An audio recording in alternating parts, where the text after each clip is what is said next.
Hello, hello. Welcome to Tammy's Table. I am so excited that you pulled up a chair and joined me here today. Um, Somebody asked me over the weekend, why Tammy's Table? And I said I finally remember sitting at different kitchen tables throughout my life, and those tables were the heartbeat of a family. It was a place to gather, a place to talk, a place to reconnect, a place to learn things that you would never be taught in school. So I wanted to bring listeners back to that experience, and surrounded by a way that they could build resilience, so they can find a light in their darkest moments. Like we all go through moments.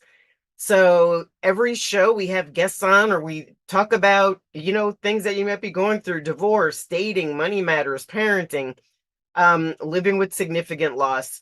So I am excited that you're here. My goal is for you to walk away with some really actionable items today. Um, and I want to introduce somebody who I consider a friend. Um, and you will know her as the love coach. Candice Harper is my guest today, and she's been on before. I love when she's on. She's a licensed and certified hypnotherapist and relationship coach. She specializes in helping high earning, influential women of color become irresistible to their soulmate. And I'm going to let Candy tell you a bit more about what you do, but can I just, first of all, hello and Hi. welcome. Hi, my love. Thank you for having me again. Super excited. Yeah. So tell me, my first question is, how did you get into this line of work? Like, how did you become a love coach? Yeah, that's a great question. So I always say I have this sort of formula for purpose. I believe that your purpose is where your talents and your passions meet your challenges, right? So throughout my life, I actually was in a TV career for a long time. I was a costume designer and art director, piano bar singer, all different professions I've had through my adult life. But one thing that always rang true was ever since I was very, very young, I've been obsessed with love and romance. And also, I've always had a tumultuous relationship with my mother. And I also had challenges with relating and getting to know people and causing intimate connections in my life. But the thing is that I also had this talent for not just learning things, but teaching people things and, being able to talk about things in a way that I could have people understand. So when I got laid off from my whole long TV career, there was just this pull within me. I was working at the Wendy Williams show. I always say it was like Black Barbie's dream house. And even though I was having a lot of fun, I wasn't doing a lot for the world. And so there was this pull that said, it's time to get purposeful. Like, how can you make a difference for people? And unknowingly through that formula, I was like, you know what? I'm a good talker. I'm good at solving other people's problems, and I need to be solving my own as well. And I started on this journey of like, going to training and personal growth, personal development, learning how to become a hypnotherapist, getting certified, all that stuff. I came up against all my own stuff. Hmm. And the more I learned, the more I grew, the more I realized that I can bring people along and I can help them from wherever they're at. And it just evolved into now here I am. Look at you. That is a great and very inspiring story. Like for people that are out there, moving through the world without purpose. That Yeah. is a like a soul swallowing experience. Yeah. Um, so yeah, that story is great. So let's get into it. So today we are going to be talking basically the name of the show is We Finally Spoke. Mm. From friction to freedom with the strong woman who raised you. Hmm. So, and not only can I relate to this topic, I live this topic. Yeah. I've had a tumultuous relationship with my mom since I was about 6, if you Yeah. could believe it. Like, what can a 6-year old do to have a bad relationship with their mom?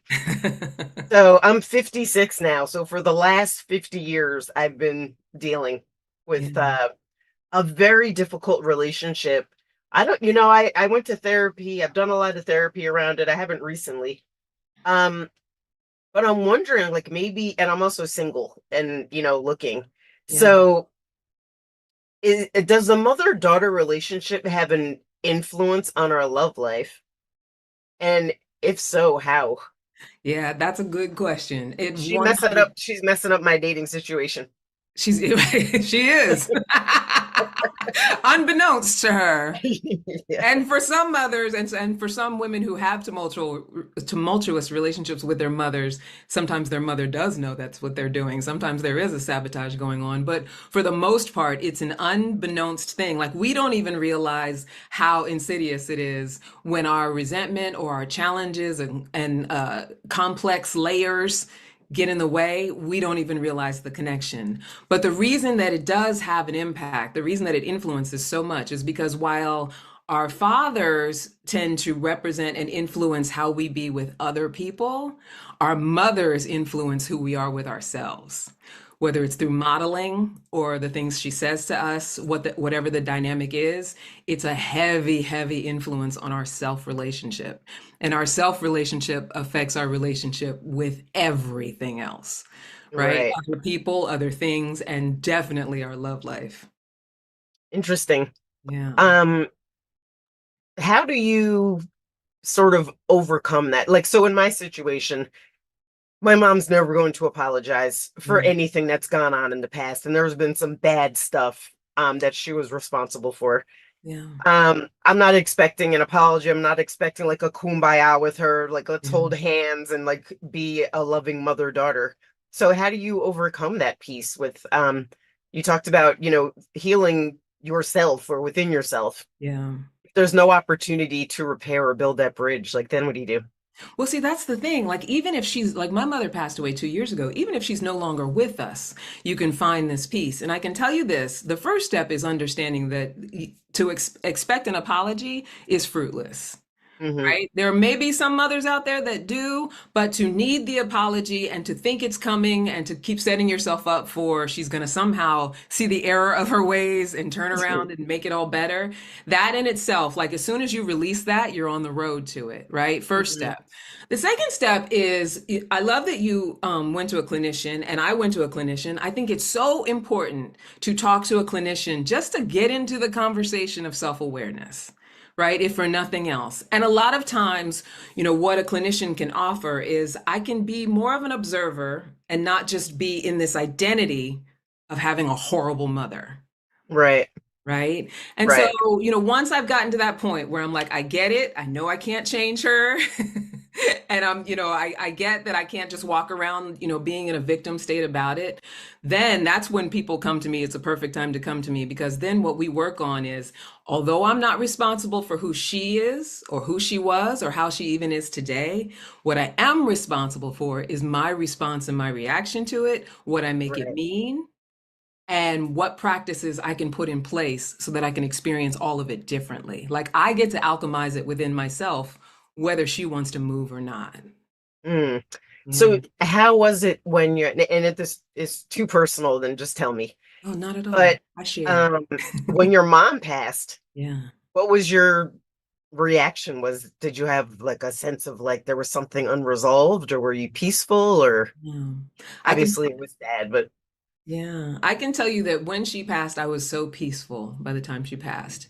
And so my trajectory with my mother is in the few years before she started to have signs of dementia, I was in the work around hmm. healing and around how I perceived her. I was in a women's healing group with one of my mentors, and I got to a really deep understanding of how she didn't know how to give me a rite of passage and how I've spent most of my life thinking that I was exactly who she decided I was. Hmm. Right. And once I started to get an awareness of that and be in that healing space, she started to get symptoms of dementia. So then I had to also grieve that there's probably never going to be a lucid conversation where she gets that I have this healing Right. and come to a peace with that, a resolution with that.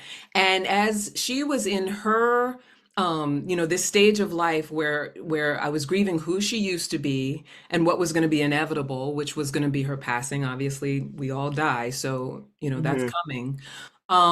What I found was that it became easier and easier for me to focus more on when I'm dealing with her, understanding who she is, so that when I'm not dealing with her, I can be an understanding of who I am peacefully. No Hmm. guilt, no more like being under the influence of what I'm supposed to do. Right. You know what I mean? Like she used to always say to me, especially if she was mad at me, honor thy father and mother and your days will be long. Like she'd throw the Bible at you if you weren't doing what she wanted you to do. Well, there's no risk of that happening in my family, but No, well, I mean, whatever they use, like different families have different ways of control, right? yeah, And so, absolutely. that was one of those things where, like, as I eased my resentment around her, it eased that guilt. I stopped feeling like I'm doing something wrong, like doing something wrong by getting to know myself and understand myself, and doing something wrong by getting to know her. Like I was able to release all of that, and I was able to take my own rite of passage. And that's the Yeah, important thing is because when she doesn't know how to give it to you, it's very important to take it, to be able to say, I'm from you physically and biologically, but I get to decide who I am. I get to hmm, approve of myself. I don't have to wait for right, your approval. It's that right. practice. Yeah. Yeah, it's so deep because so I didn't talk to my mom for 4 years. Yeah. Um and we just don't talk very often. And for me, when I was doing the work, when I was, seeing a therapist and really like letting go, and I did all sorts of alternative everything to let go of like those cords that she had put inside of me that attached me to her, that like I'm not good enough, I'm not worthy, I'm not, all of those things. So I'm wondering, in your opinion, how do you feel about boundaries as a means of dealing with, this tumultuous relationship? I think they're important for while you're in the depths of your healing, right? I think, Yeah. let's say you're someone out there right now and you haven't seen a clinician yet and you're not really sure what to do, you haven't done any ayahuasca ceremony, you haven't done any of that stuff, and that's maybe the journey that you're choosing to take, meditation, yoga, whatever it is to try to find the peace. I think that it's okay to set boundaries of separation, right? With the knowing that I will be in my highest space of healing when I no longer have to separate myself. Right. Right? When I get to a point where I can be unstoppable and, excuse my French, unfuckwithable Yeah, and be in the same room with her, then I know that I'm exactly. at the pinnacle of my healing, that I've gotten there. Yeah. And it's not about the kumbaya and, we're wonderful. It's when I'm with her, I'm authentic and I'm okay with saying what's on my mind because I no longer have to punish her with it. Right? Yeah. So yeah, I got to a that- point with my mother where, and I did the same thing. We had, like, that's why the title of the event is We're Finally Speaking. Like, we had chunks of time throughout my adulthood where I would ignore her phone calls. I Yeah. just would not talk to her. And she had that same way when I was growing up. If she was angry, she would shut you out, like, not speak Yeah. to you. It's like Take you away the disappear. love. Yep. Yeah. Like Withholding kicked love. off the island, right? Which, Yeah. especially as a child, we're all afraid of that, right? Yeah, I think you make such a great point because I do like the last time I was with her was like at a family thing. So there was a bunch of people around, but I made the effort. I felt like I was standing in my power. And Mm. that's where I think like people have to get to, in looking at the relationship, and also like what's my role? Like I was definitely snarky 100%. and definitely talk back. Yeah. Um, as I got older, I started Yeah. speaking up for myself. Didn't have good outcome, by the way, but I Yeah. did. Yeah. No, I get that. And as women of color particularly, speaking up for yourself often doesn't have a good outcome. But, one thing I teach is that that's something that we have to begin to alchemize as well. Like that's something that we have to be able to just know. Like speaking up for myself is more important than what the outcome is going to be. And speaking up for Right. myself in an authentic way, like not being petty, not being bitchy, not trying to hurt someone. But when it Hmm. came to my mother, what I found was even though, like, through her dementia and through the different issues that she was dealing with around aging and things like that, when I was real with her, she got me. The more real I was, as long as I wasn't trying to beat her over the head with it or punish her, and Right.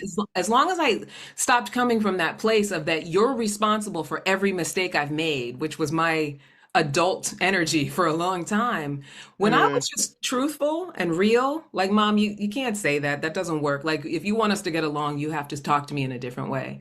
She got it. Wow.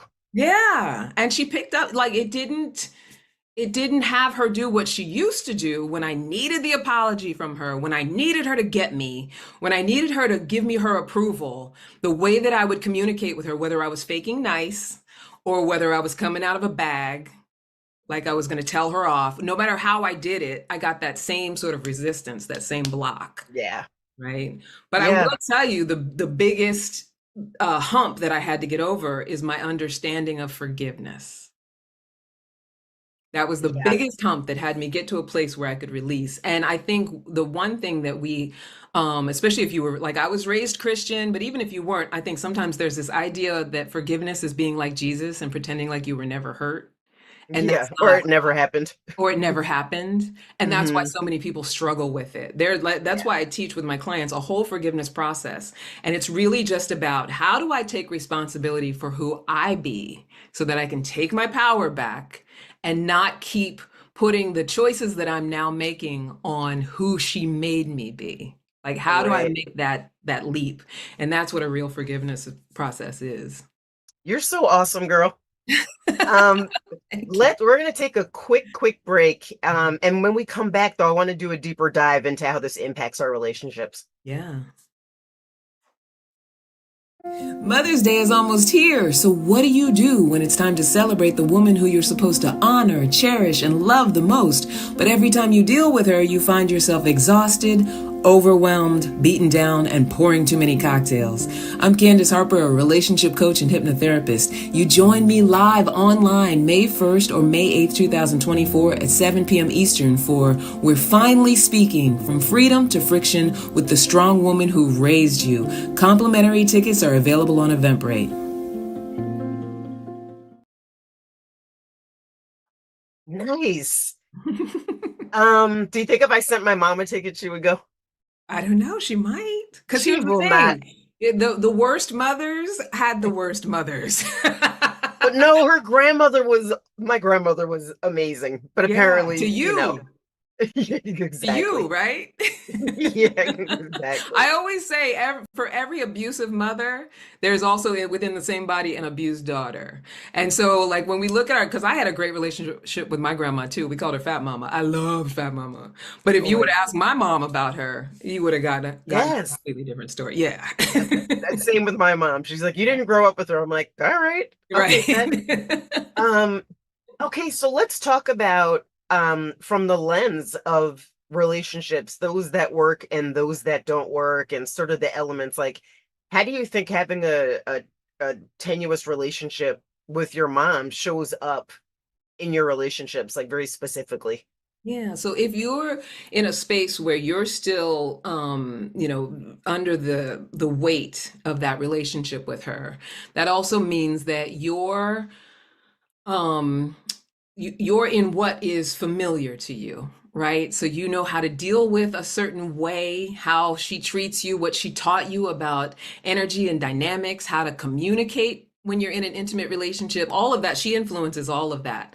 And when we're under the weight of the resentment and feeling like somehow it was wrong, or something's wrong with her, or something's wrong with me, we look for partners that are a space for that. Like our partners that we hook up with, they mirror back to us our relationship with ourselves, right? So if I'm the girl who has the tumultuous relationship with her mother and I'm feeling a certain way about myself, I'm putting pressure on myself that I got to be perfect or I got to reach a certain level or that I'm not valuable for love unless I'm meeting her approval. What I'm looking for is that energy without even knowing it. I'm a space for that Mm. energy from partners. And I can tell you for me, the most abusive relationship that I was in was based on me being at the pinnacle of that, feeling like I wasn't enough, like I wasn't good enough for what I really wanted. And so I Mhm. invited someone into my life who fit right in with that, like a puzzle piece. Yeah. And his energy was all not good enough. Like this is wrong with you, that's Yeah. wrong with you. And I'm not, I wasn't like a quiet victim. We were mixing it up together. Well, But that's good. right, but all that came from being in that energy and not having released and healed the identity of having this, what I was calling a horrible mother at the time.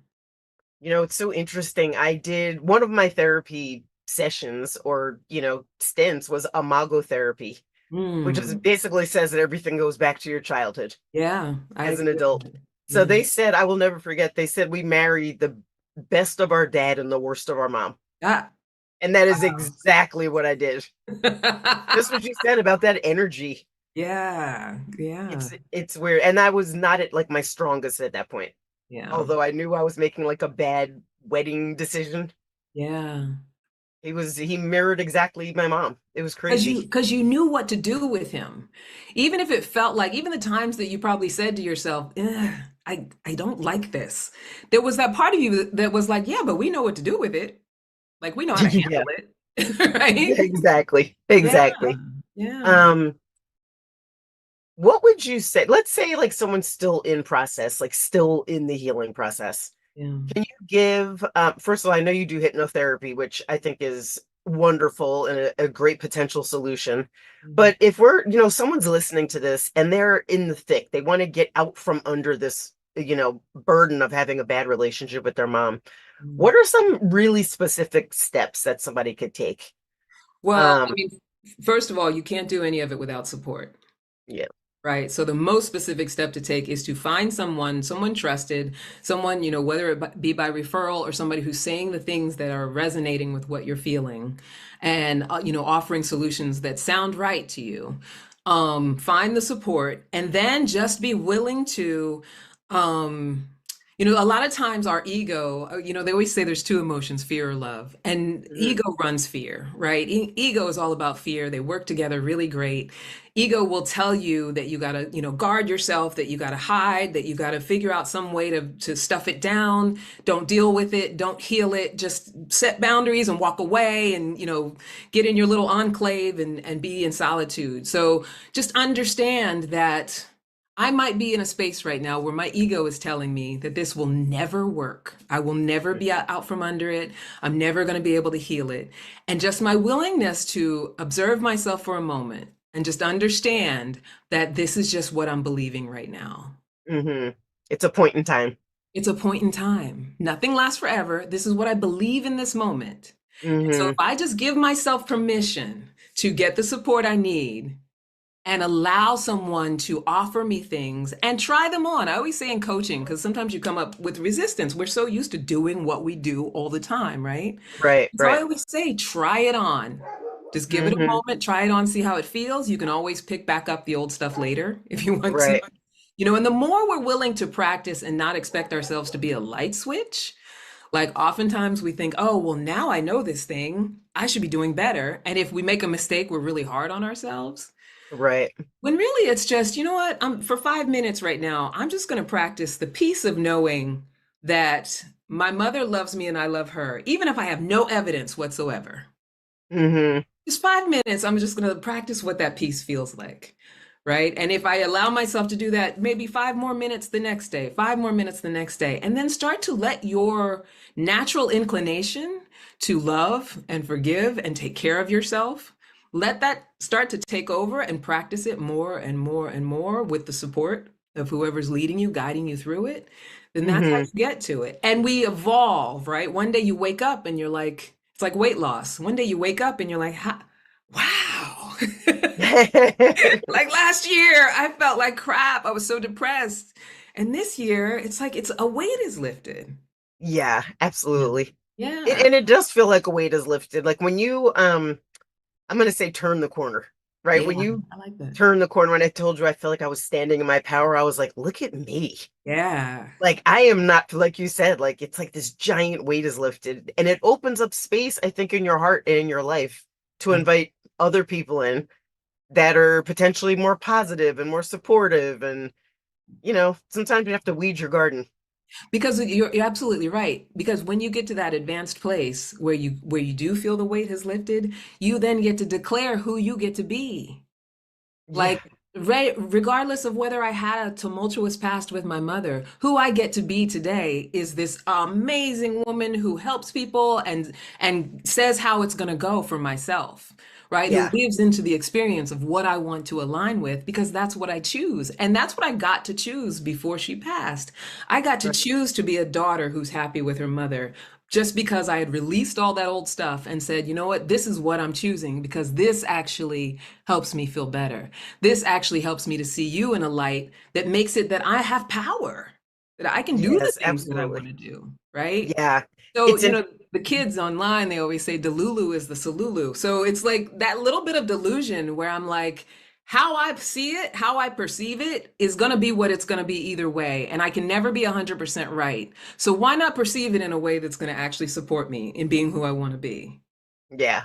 I think Right? that's powerful. Yeah. It's interesting. I was talking to my little brother yesterday. So my mom just had knee replacement surgery and you know, she can't really walk, like she's hobbling around. They had to hire somebody to come and cook.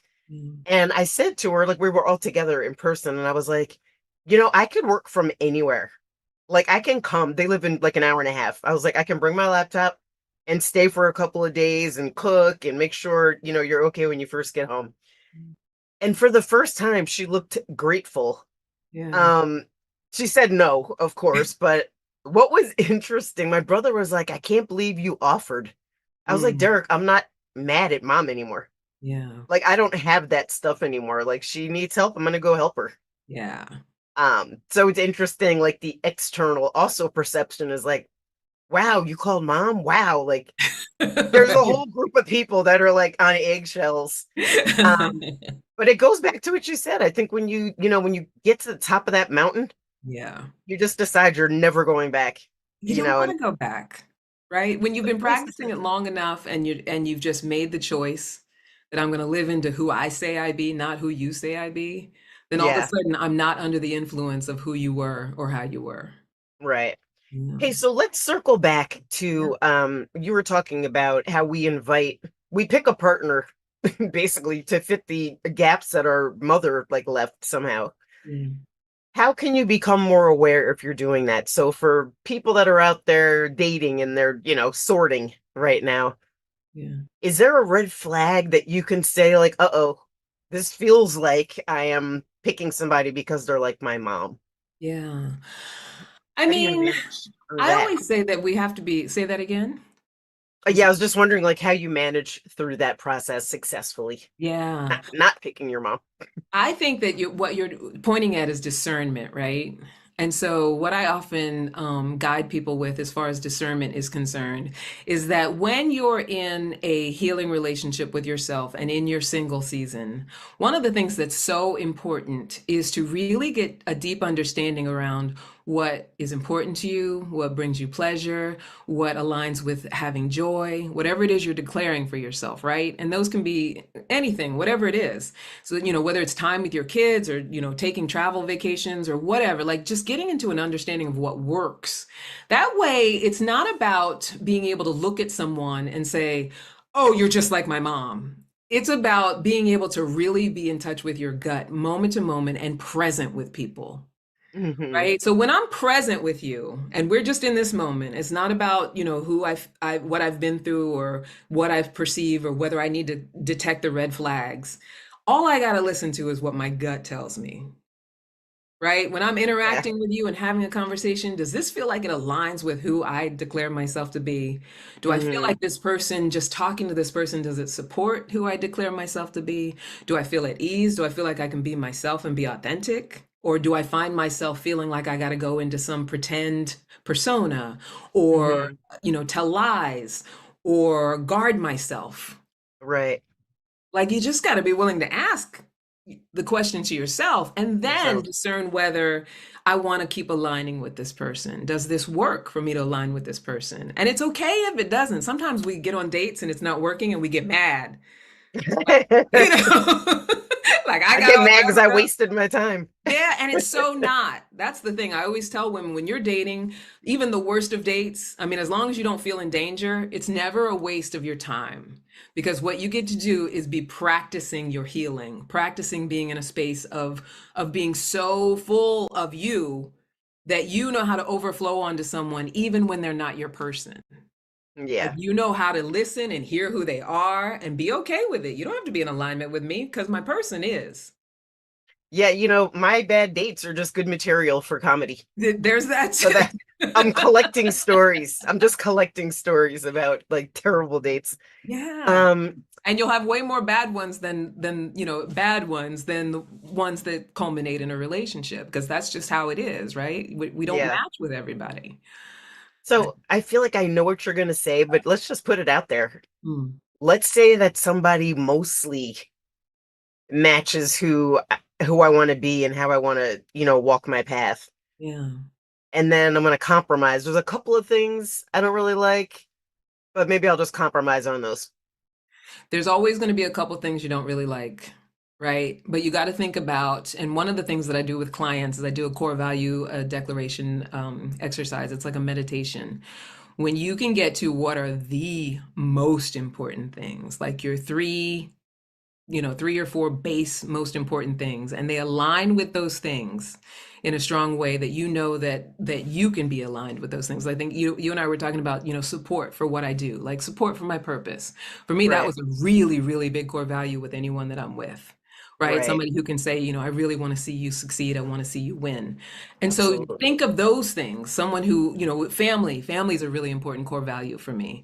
When they Hmm. match those things, don't worry about those other things, because when you match those main core values and there's love there and they see you authentically, see you, love and accept you, Hmm. give the faults and praise the wins and the strength and all of that, that those other things, they can evolve and grow. And I'm not saying to try to change that person, but Hmm. just out of the affinity that you have for each other. Like me and my partner now, we've been together, it'll be 2 years in June.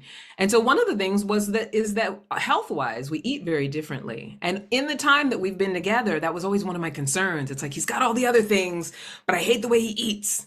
And I have to eat healthier and I can't have so much sugar. And in the beginning, I started to stress about it a little bit. And then I realized it's just about conversation. That here's a man who's got the base things.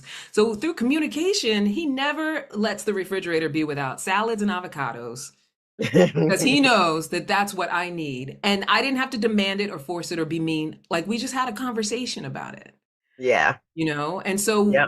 what happens is, as you grow affinity, you start to find that the things that might have seemed like they were incompatible aren't really so incompatible. It's just they just needed communication. They need a little buffing around the edges. We Buffing need to around the smooth. We need to edges. smooth it out. Yeah, and that's the beautiful thing about relationship. It's relating. Like, we oftentimes think we're supposed to go into it and it be perfect and we're going to be wonderful forever.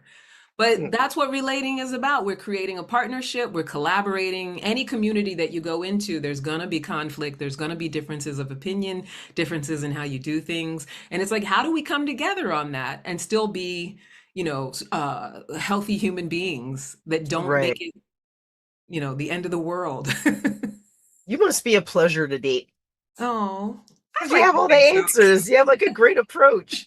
Um, I am a fun date, and not for the reasons that that some you've told might us in the say. past, Yeah, exactly. not for your past Not missteps. for Okay, past reasons. we're gonna leave those in the Not for my college age reasons. yeah, exactly. You're Yeah, all grown up now. You're all grown up. exactly. Okay, let me ask this question. This is like a big bombshell question. Sure. Um, what's the one thing that we constantly avoid but absolutely need to do to get out from a relationship that's not working so we can move on, I like to say like make space. Yeah. Um, what's your answer to that? So what I love is I've already touched on it, and it's in secret in the conversation, and it's a quality forgiveness process. We got to open up what we know forgiveness to be. And that's why I do what I do, because I'm a guide in a forgiveness process that actually works, not just, turn your cheek, be like Jesus, like a forgiveness process that works. As soon as we open ourselves up to that, like, for some people, and, I've dealt with clients and even women in groups where it's like the F word. Like, why should I forgive? It was horrible what they did, because we have a framing of forgiveness that doesn't work. That's Mm-hmm. the thing.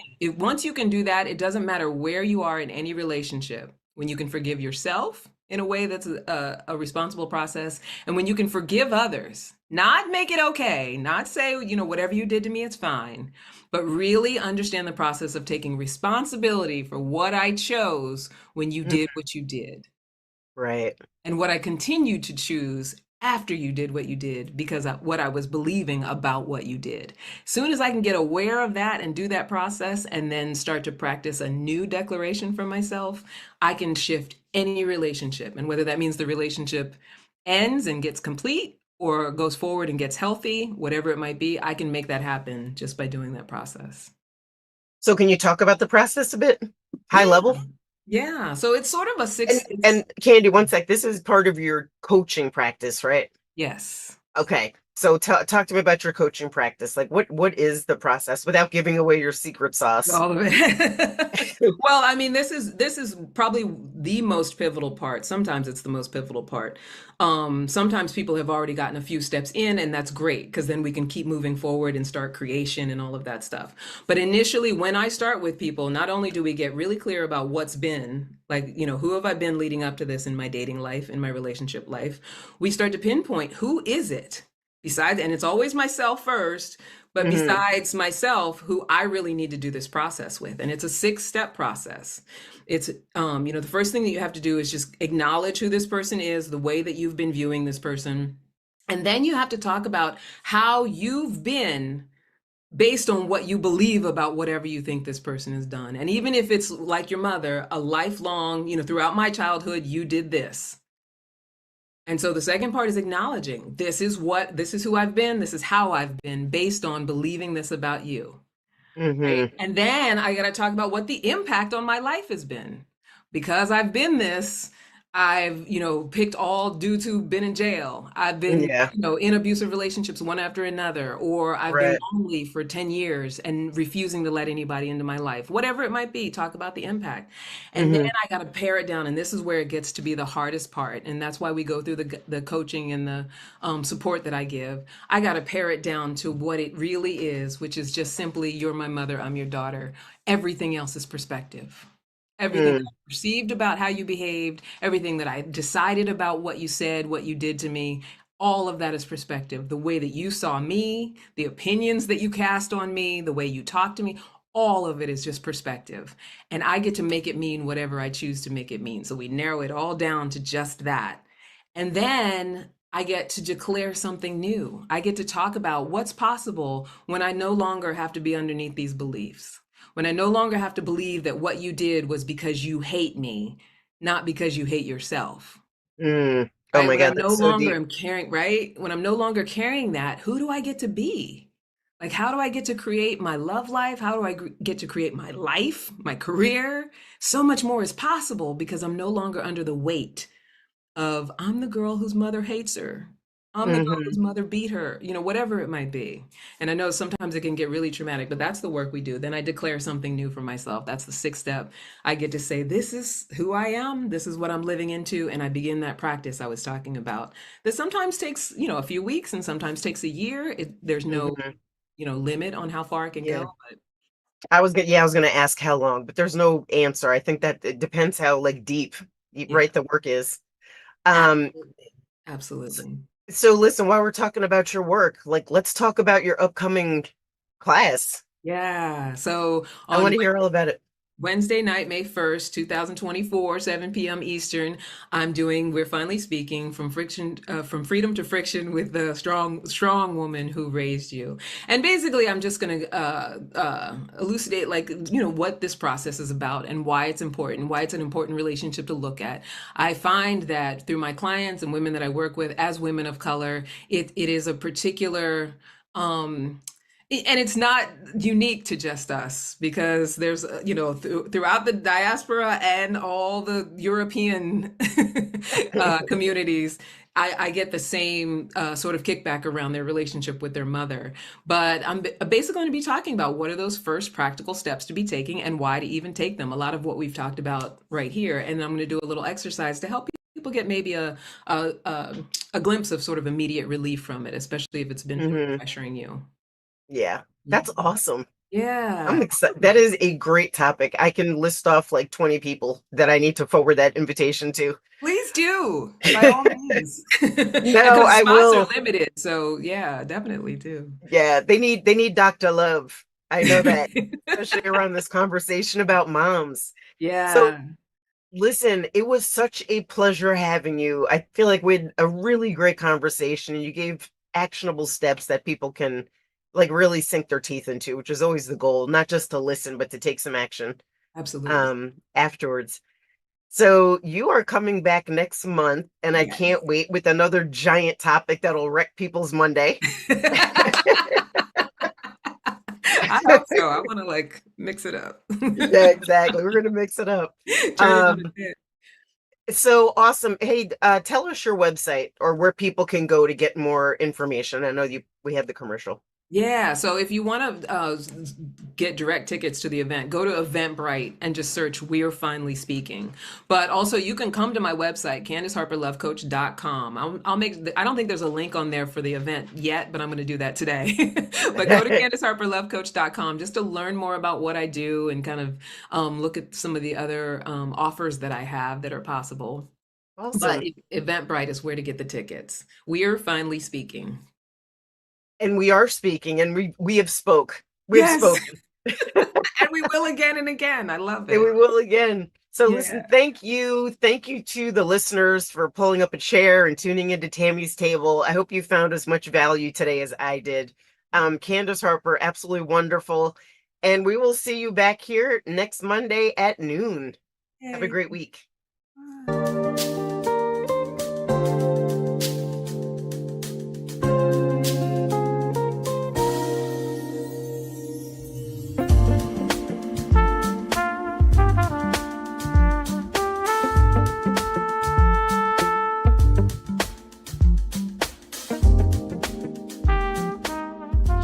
This work is subject to copyright owned by Affinity Global LLC.